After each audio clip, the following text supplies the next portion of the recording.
Your brain is lying to you. 3, 2, 1. Hello, everybody, and welcome back to episode 131 of the Shower Podcast, the podcast where I'm in my shower and you do you. I'm your host, Chip, and I want to say something to you. Have you ever considered, or did you know, that your conscious experience is nothing more than an invented future? Well, before we start, as always, if you like the idea of the Shower Podcast and if you like this episode, leaving a like and a subscribe really helps. It's just one click, but they really make the difference. So, what I told you is actually factual. It's not something that I invented. It's not a perception of mine, but it's how our brain works. It collects information from all the systems in our body and makes a prediction based on that. But the information that it gets is in the past, and therefore it just makes a prediction of what is going to happen. The magical thing is that everything happens so fast, and the distance also, it's so small, that of course you perceive everything as, reality. Like if you're touching something, if you're feeling something, if you're seeing anything, it's real. It has to be, right?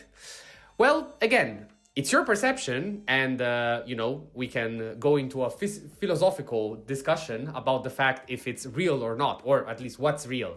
Is it what I'm seeing, or is it actually the entity of what exists?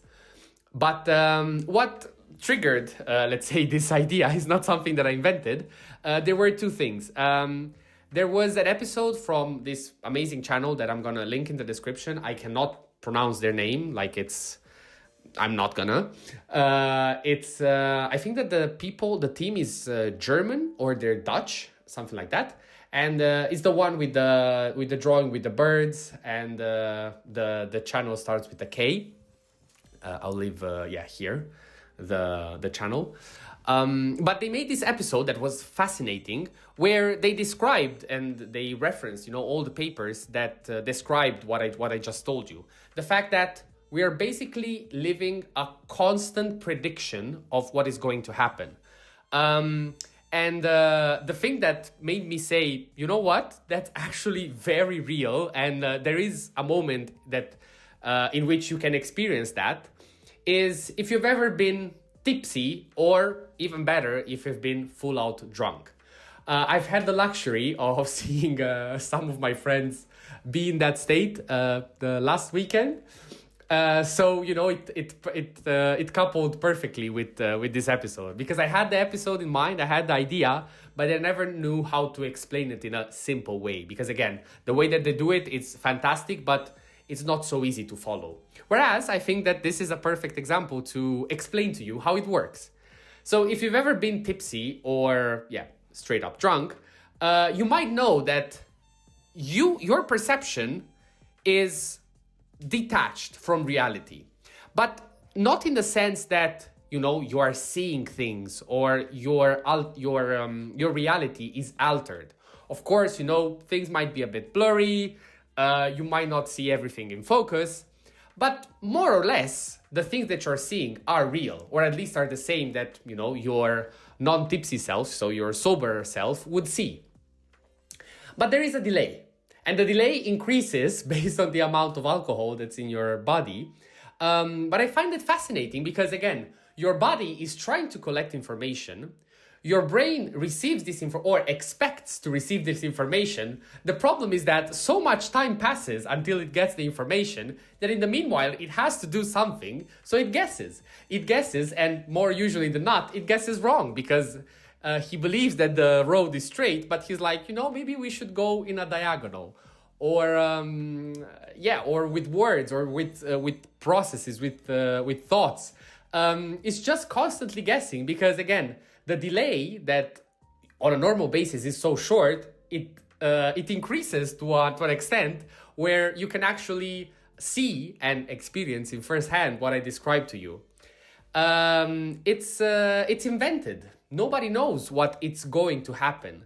And I wanted to share this with you because I find it absolutely fascinating, not only for the fact itself, but more about, if this is real, what else is real? Another super random thought that has always fascinated me But yeah, if this, I think it's general knowledge, everybody knows it.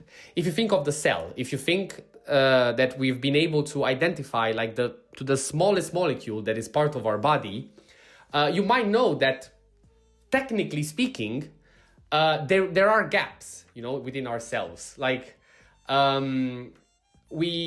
if there was a way to perfectly use those spaces between molecules, you could go through objects, or you would be able to, just let's say physical things shouldn't exist, because again, what we define as physical is just hard enough so that when it collides with other things, they don't go through each other.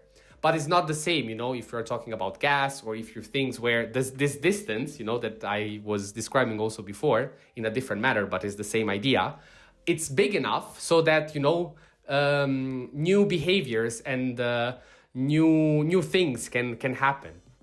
So be curious, go and look for those kind of things, because I really believe it's very helpful. It's not helpful just from a from a knowledge point of view, because I think this is something nice that you can say at a party, or if you want to have open a conversation, it's something nice, but it ends there. Like, it's not practical knowledge that you can do something with it.